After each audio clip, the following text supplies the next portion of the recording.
Por fin se ha estrenado la serie de Moon Knight, y como en todo estreno de películas o series, los easter eggs y cosas que no viste no se hacen esperar.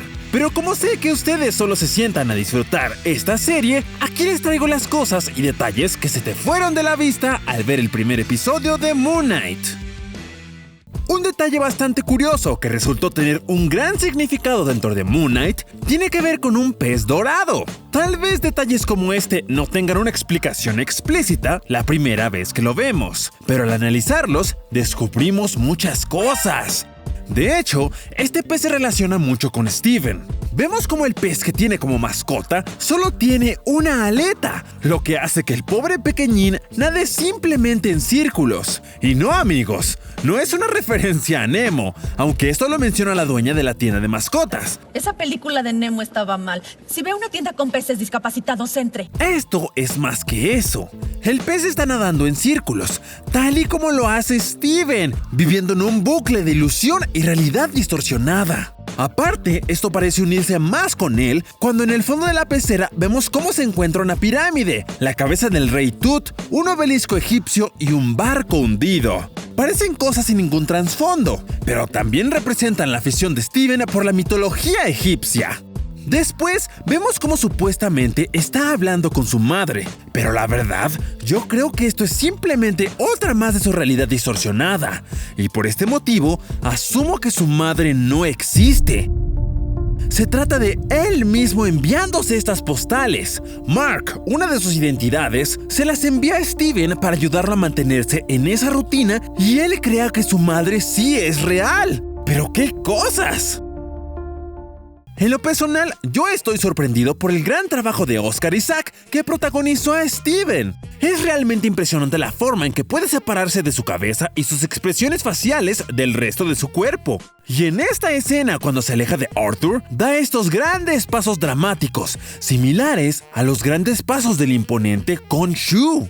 Esto nos da a entender que Khonshu está presente en Steven, ya que Steven aún no sabe de la existencia de esta deidad, pero poco a poco se comienza a hacer tangible esa relación entre los dos, llevándolos a ese juego entre lo real y lo irreal. Porque hasta este punto tenemos que tener en cuenta que la mayoría de las cosas que pasan aquí no podemos saber si son reales o son simples alucinaciones con las que juega su mente. Y esto lo digo también por el siguiente detalle.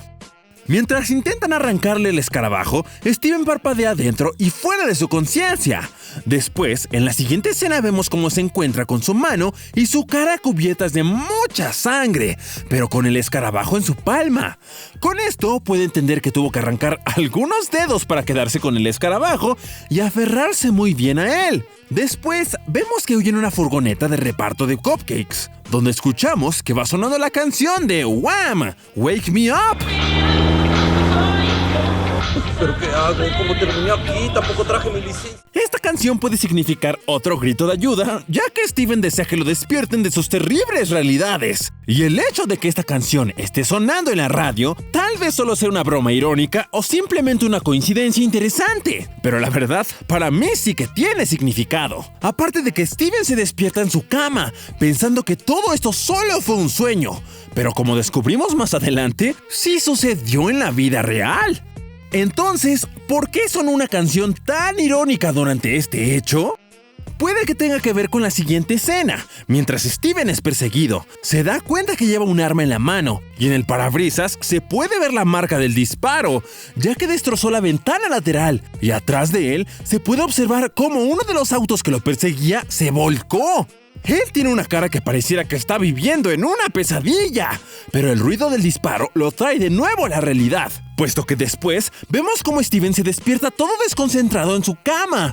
¡Dios mío, qué locura! ¡Qué difícil tener que vivir la vida del pobre Steven! ¿No lo creen?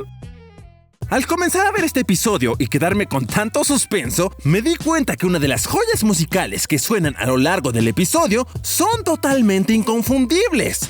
Y por si ustedes no lo conocían, pertenecen a Bob Dylan.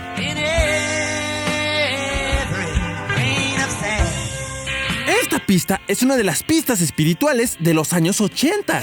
Esta canción fue grabada después de que se descubrió que Jesús se volvió cristiano después de renacer. Algo así como Arthur, que se ve a sí mismo como un evangelista renacido. Cada párrafo de la canción hace referencia a cómo Dylan vio la mano del creador del universo en cada pequeña partícula de la naturaleza, así como Steven descubre su camino de la mano de la entidad de Khonshu. Pero de las canciones de Dylan se da un salto a la música de Engelbert Humperdinck. Esta canción suena bastante deprimente. De verdad, amigos, solo pongan atención a la letra. Trata sobre un hombre que todos los días al despertar se da cuenta de la triste realidad de que se encuentra solo. Y de hecho, al ver el nombre de la canción, podemos adivinar el mensaje que nos trata de transmitir: un hombre sin amor. La primera oración de la canción trata de unir la incapacidad que tiene Steven para recordar su amor pasado. Y la tercera línea representa cómo la luz de la luna ahora le muestra el camino a través de su alma gemela, en donde Khonshu, la deidad que otorga su poder, vendría siendo esa alma gemela, la cual Steven aún no conoce. Más tarde, cuando vemos el que supuestamente es el Museo Nacional de Arte de Londres, en realidad se trata de la arquitectura del edificio del Museo de Bellas Artes de Budapest. Usaron uno que otro efecto visual para cambiar detalles de la arquitectura, como cambiar el alfabeto húngaro por el inglés. Y si son buenos poniendo atención, se habrán dado cuenta que este museo lo vemos por primera vez en el reflejo de un charco que Steven atraviesa. Los reflejos y las superficies espejadas son detalles que vemos demasiadas veces a lo largo de esta serie. Y no están puestas solo porque sí. Cada detalle tiene un significado. Lo que se nos trata de explicar o representar con estas escenas es la forma en que Steven se conecta con sus otras identidades. Todas las formas en que se fragmenta su personalidad. A finales de esta temporada, Steven conversa con su amigo, el artista callejero que parece que está bañado en oro. Este aparece en los créditos como Crowley, pero en los cómics, Bertrand Crowley es un vagabundo en Nueva York que sirve como informante para Moon Knight, el cual tiene la forma de caminar como de un aristócrata británico.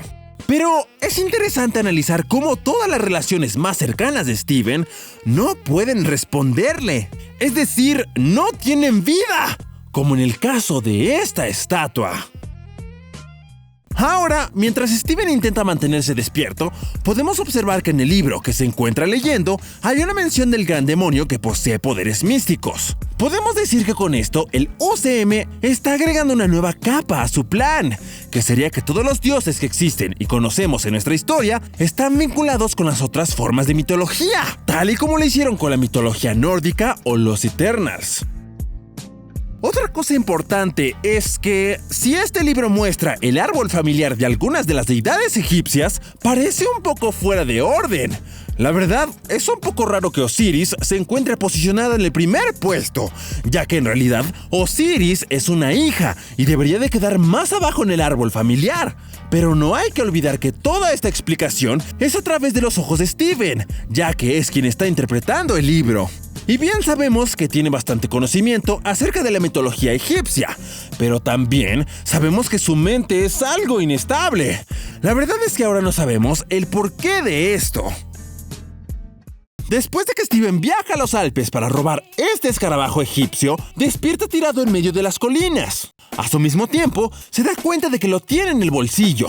El escarabajo, si lo vemos de cerca, nos damos cuenta que contiene muchos jeroglíficos egipcios. De hecho, estos símbolos podemos verlos más de cerca en los créditos finales del episodio. Hice lo posible por traducirlos, pero no resultó tan fácil al final, ya que este contiene combinaciones de símbolos conocidos, pero también símbolos que la verdad ni idea de qué signifiquen.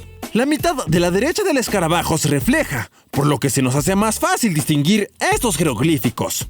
Si observamos la línea divisora en el medio y nos dirigimos a la columna izquierda en la parte superior, podemos detectar unos cuantos símbolos. Tal vez ustedes sepan qué pueden llegar a significar. Por ejemplo, este símbolo se traduce como una E o una I. Al lado vemos una figura sentada, debajo de la cual encontramos un escarabajo. Luego tenemos a este símbolo, que simula como una boca abierta que es una R. Luego, una especie de ojo, al lado de una figura sentada. Después vemos un par de figuras y para rematar, a la columna derecha, vemos un pollito de codorniz que representa la U o la W, seguido del ojo. Debajo vemos al buitre que es una A, y luego una figura que no reconozco, la cual parece un bote o una lámpara. Seguido parece un gusano con cuernos que representa la F, y terminamos con una figura que no sé qué es la verdad.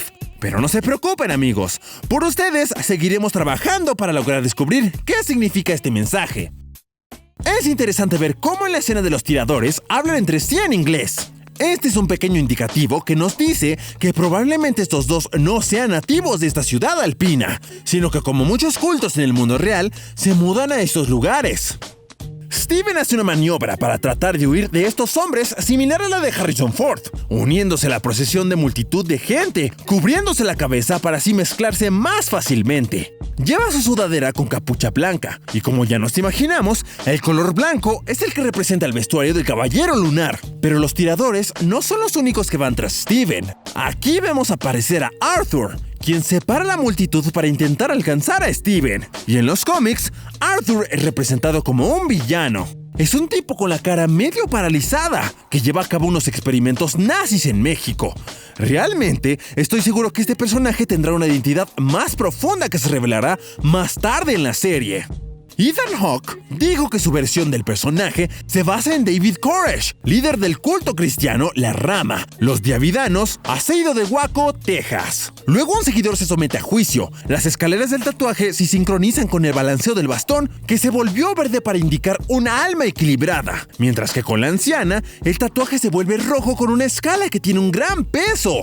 Entonces, el hombre drena su fuerza vital, dejando la piel gris de la anciana. La juzga por los pecados que cometerá en el futuro. Este sería otro ejemplo del destino que existe en el UCM. Esta mujer está siendo castigada por futuras violaciones de ambos sistemas de justicia, negando cruelmente la posibilidad de un multiverso, donde las personas pueden tomar decisiones infinitamente diferentes. Khonshu se niega a dejar a que Steven le entregue el escarabajo, y esta escena fue una de mis favoritas. Pero ¿ustedes qué piensan de todo esto, amigos? ¿Qué otros datos interesantes descubrieron después de ver la serie? Dejen sus respuestas en los comentarios.